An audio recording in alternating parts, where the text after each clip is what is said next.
Good morning बच्चों। आज हम स्नैपशॉट्स का द एड्रेस चैप्टर करेंगे। इसके राइटर का नाम है मार्गा मिंको। बच्चों, ये कहानी ऑटोबायोग्राफिकल है। इसमें लेखिका ने अपने खुद के जीवन के बारे में बताया है। मार्गा मिंको is a Dutch journalist and writer. मार्गा मिंको डच जर्नलिस्ट और राइटर थी। डच नीदरलैंड में रहने वाले लोगों को कहा जाता है नीदरलैंड या हॉलैंड। वो ज्यू थी और सेकेंड वर्ल्ड वॉर के दौरान जब जर्मनी ने नीदरलैंड पर अटैक कर दिया था तो वहाँ पर उन्होंने सारे ज्यूज़ को मारना शुरू कर दिया था। ये उसी दौरान की घटना है। उसके पेरेंट्स, भाई और बहन को मार दिया गया था, लेकिन किसी तरह से वो बच गई और वो लिबरेशन तक, जब तक नीदरलैंड वापस से आज़ाद नहीं हुआ तब तक वो छिप कर रही। इस स्टोरी का जो बैकग्राउंड है वो सेकेंड वर्ल्ड वॉर का है। The most devastating aspect of the world war second was the Holocaust. World war की सबसे जो घिनौनी बात थी, सबसे सताने वाली बात थी, वो होलोकॉस्ट थी। और दूसरा जापान पर जो परमाणु बम डाला गया था। The Holocaust was the genocide of about 6 million European Jews under the Nazi rain of Adolf Hitler. Holocaust का मतलब है जेनोसाइड यानी मास मर्डर, जिसमें एक साथ बहुत सारे लोगों को मार दिया जाता है। और एडोल्फ हिटलर के जो शासन था सेकेंड वर्ल्ड वॉर के दौरान, वहाँ पर लगभग 6 मिलियन यानी 60 लाख यूरोपियन ज्यूज़ को मार दिया था। तो ये एक बहुत बड़ा मास मर्डर या जेनोसाइड था। The Holocaust began with laws being established to remove Jews from civil society। ये होलोकॉस्ट तब शुरू हुआ था जब ज्यूज़ को सिविल सोसाइटी से हटाया जाने लगा, यानी उनसे कहा गया कि वो एक कंसंट्रेशन कैंप में जाएंगे, वो बाकी सब लोगों के बीच में नहीं रहेंगे। यही वो टाइम था जब ये स्टोरी शुरू होती है। ऐसे में राइटर की मदद अपने घर का सारा सामान, जो भी कीमती सामान था, वो अपनी एक परिचित को दे देती हैं। और जब राइटर वापस आती हैं लिबरेशन के बाद अपने सामान को देखने के लिए, तो वो उन्हें पहचानने से मना कर देती है। कहानी शुरू होती है जब राइटर मार्गो मिंको अपनी एक परिचित के घर आती है। Do you still know me, I asked. और वो उनसे पूछती है, क्या आप मुझे जानती हैं। The woman looked at me searchingly. उस औरत ने मुझे सर्चिंगली देखा, यानी कि उसने मुझे पहचाना नहीं और वो मुझे देखती ही रही। She had open the door A chink. उसने अपना दरवाज़ा ए चिंक यानी थोड़ा सा ही खोला था।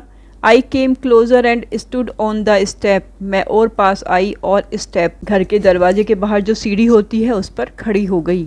No I don't know you, I am Mrs S daughter.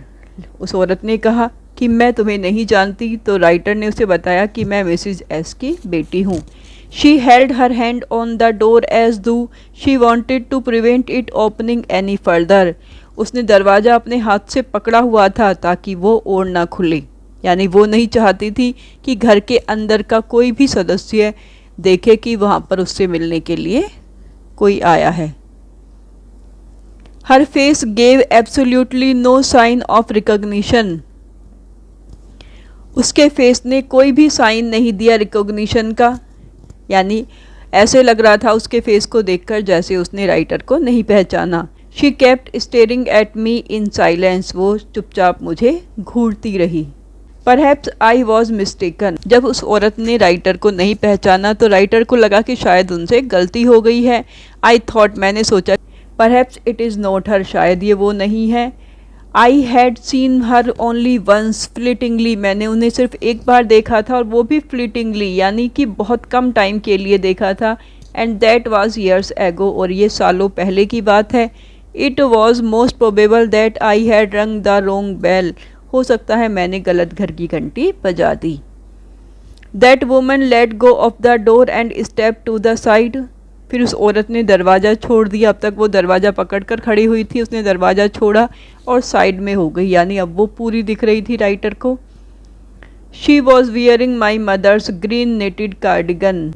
तब राइटर ने देखा कि उसने ग्रीन निटेड कार्डिगन यानी हरा ऊन का बना हुआ कार्डिगन पहना हुआ है जो उसकी माँ का है। इसका मतलब उसने गलत घर में घंटी नहीं बजाई थी, बल्कि वो सही एड्रेस पर थी। वो उसी औरत से मिलने के लिए आई थी।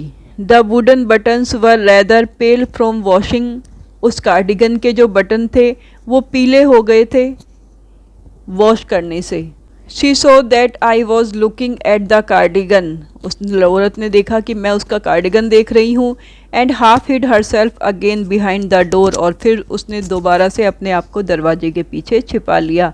But I knew now that I was right, लेकिन अब मैं समझ गई थी कि मैं सही एड्रेस पर हूँ। Well you knew my mother, I asked, मैंने पूछा आप मेरी मदर को जानती थी। Have you come back, said the woman, woman ने कहा क्या तुम वापस आ गई हो। I thought that no one had come back, मुझे लगा कोई भी वापस नहीं आया। ओनली मी, राइटर ने उन्हें बताया कि सिर्फ वही वापस आई हैं उनके परिवार में, और कोई सरवाइव नहीं कर पाया। A door opened and closed in the passage behind her, क्योंकि वो औरत दरवाजे पर खड़ी हुई थी और उसके पीछे का जो गैलरी का दरवाज़ा था वो खुलता है और बंद हो जाता है, यानी घर में किसी और को भी लगता है कि कोई आया है। ए मस्टी स्मेल एमर्ज्ड, एक सीलन भरी बदबू आती है। I regret I can not do anything for you, मुझे खेद है कि मैं तुम्हारे लिए कुछ नहीं कर सकती। I have come here specially on the train, तो राइटर ने उन्हें बताया कि मैं यहाँ पर ट्रेन में सिर्फ आपसे मिलने के लिए आई हूँ। I wanted to talk to you for a moment, मैं एक मिनट के लिए आपसे बात करना चाहती हूँ। It is not convenient for me now, said the woman, लेकिन उस औरत ने कहा अभी मेरे लिए कन्वीनियंट नहीं है, यानी अभी वो उससे बात नहीं कर सकती। आई कांट सी यू, मैं अभी तुमसे नहीं मिल सकती। अनदर टाइम, फिर कभी आना। She nodded and cautiously closed the door as though no one inside the house should be disturbed. उसने अपना सर हिलाया और बहुत ही ध्यान से दरवाज़ा बंद किया, जिससे कि घर के अंदर का कोई भी व्यक्ति डिस्टर्ब ना हो। I stood where I was on the step. वो औरत दरवाज़ा बंद करके अंदर चली गई, लेकिन मैं वहीं पर खड़ी रही स्टेप पर। The curtain in the front of the bay window moved. तभी उसने देखा कि जो बे विंडो है, बे विंडो घर की जो बाहर वाली दीवार होती है उस पर जो विंडो बनी हुई होती है उसे बे विंडो कहा जाता है। उसका कर्टन यानी पर्दा थोड़ा सा मूव हुआ, हिला। समवन स्टेयर्ड एट मी, किसी ने मुझको स्टेयर किया, यानी पर्दे को हटाकर कोई मुझे देख रहा था। And would then have asked what I wanted, और शायद उसने पूछा होगा कि मैं क्या चाहती हूँ। ओ nothing, the woman would have said, और उस औरत ने कहा होगा कुछ नहीं। इट वॉज नथिंग, कोई बात नहीं है। I looked at the name plate again, मैंने दोबारा नेम प्लेट को देखा। डॉर्लिंग इट सैड, और उस नेम प्लेट पर डॉर्लिंग लिखा हुआ था in black letters on white enamel. White enamel, enamel एक तरह का पेंट होता है, तो वाइट इनेमल पर ब्लैक लेटर्स से डॉर्लिंग लिखा हुआ था। एंड ऑन द जैम्ब, और उसके साइड में ही ए बिट हायर, थोड़ी ऊंचाई पर the number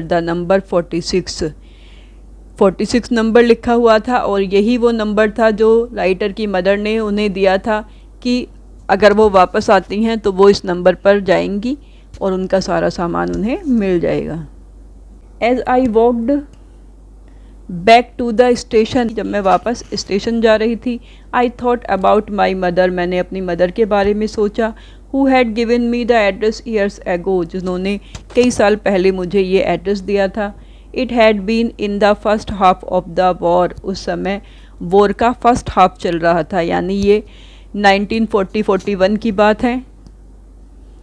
I was home for a few days, मैं कुछ दिनों के लिए घर पर थी।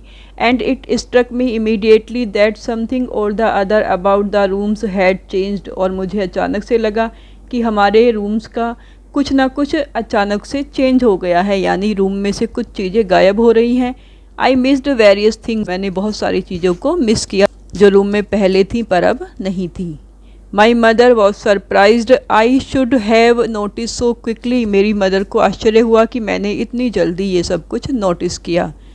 Then she told me about Mrs Dorling, फिर उन्होंने मुझे मिसेस डॉर्लिंग के बारे में बताया। I had never heard of her but apparently she was an old acquaintance of my mother, मैंने उनके बारे में कभी नहीं सुना था, यानी इससे पहले मैंने मिसेस डॉर्लिंग का नाम कभी नहीं सुना था, लेकिन वो मेरी मदर की एक पुरानी परिचित थी। whom she had not seen for years, जिनसे वो कई सालों से नहीं मिली थी। she had suddenly turned up, लेकिन अचानक से वो आई। and renewed their contact, और उन्होंने अपना कॉन्टैक्ट रिन्यू कर लिया, यानी वापस से उनका मिलना शुरू हो गया। Since then she had come regularly, तब से वो घर में नियमित रूप से आने लगी। बच्चों आज यहीं तक, इसके आगे कल पढ़ेंगे।